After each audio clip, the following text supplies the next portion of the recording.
guys, good morning. So welcome back to my YouTube channel. This is Autoboyson. So ito guys, tapos na tayo magkabit ng EPS.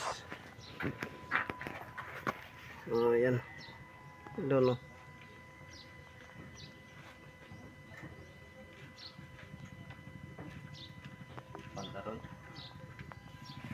So tapos na tayo guys magkabit ng EPS. Lagyan mo muna ng tubig doon sa kulat. So dito naibalik na natin lahat din. Yan. Kulat, Balik na natin yung kulat niya. Mga accessories nating tinanggal sa pagtrabaho. So ngayon itetest natin kung okay yung EPS na nilagay natin. So lagyan muna natin ng coolant para ma-check natin na intact yung level niyan. So iubos mo na yan. Yan. So yun. Paandarin natin kung malambot na yung dito na yan sa basurahan. Malambot na ang manibela. So paandarin natin ang susi. So ngayon paandarin natin kung malambot ang manibela.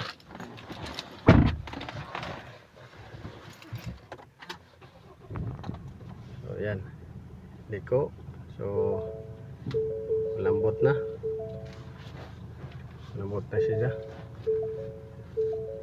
So ngayon i-road test natin, check natin kung malambot. Pindot tayong sa may salamin dyan sa taas. Sa taas. Sa taas.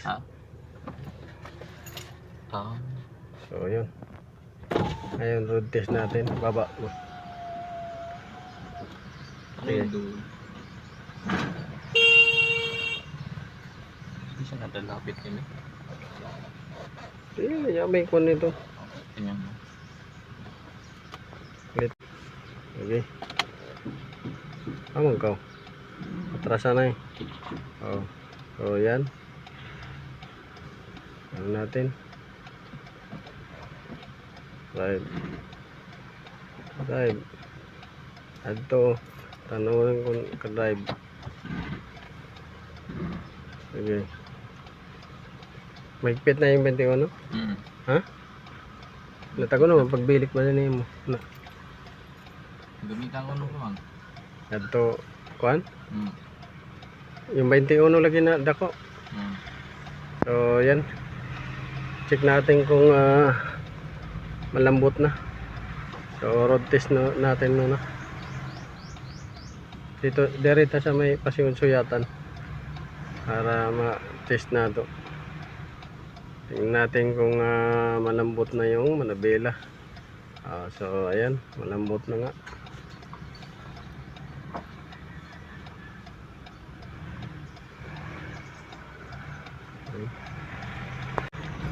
So yan, road test natin.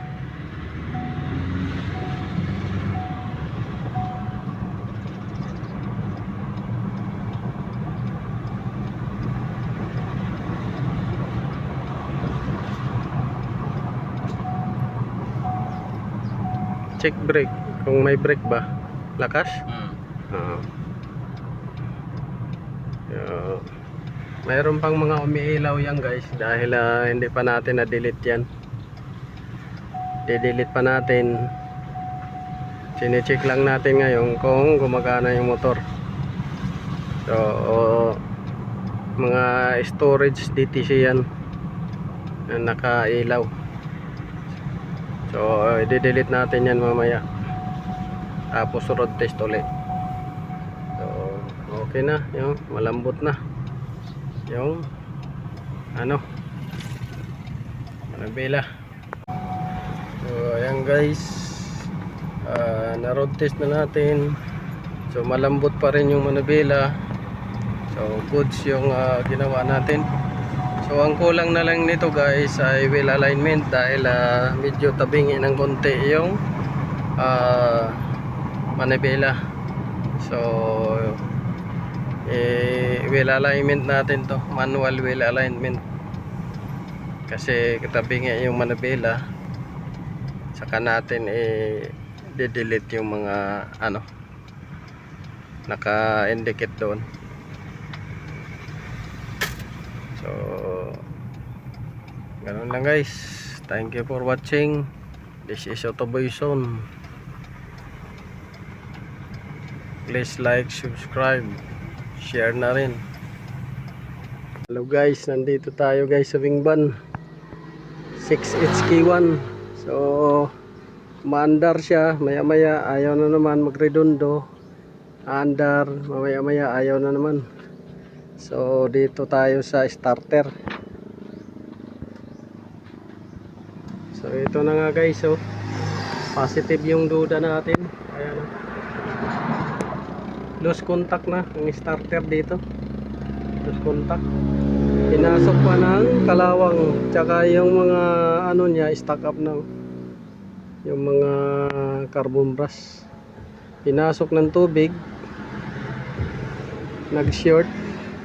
Ayan, pinasok ng tubig tapos nag short guys.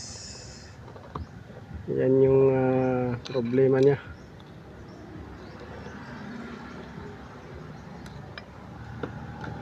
Napasok ng tubig, ayan o, tubig, tapos nag short, uminit, dagdagan pa ng carbon brush na ayaw na mag function. Ayan, yan ang resulta. Yan ang resulta niya guys. So papalitan natin ng carbon brush at linisin natin yung loob. So yan yung dumi, pinasok ng tubig.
make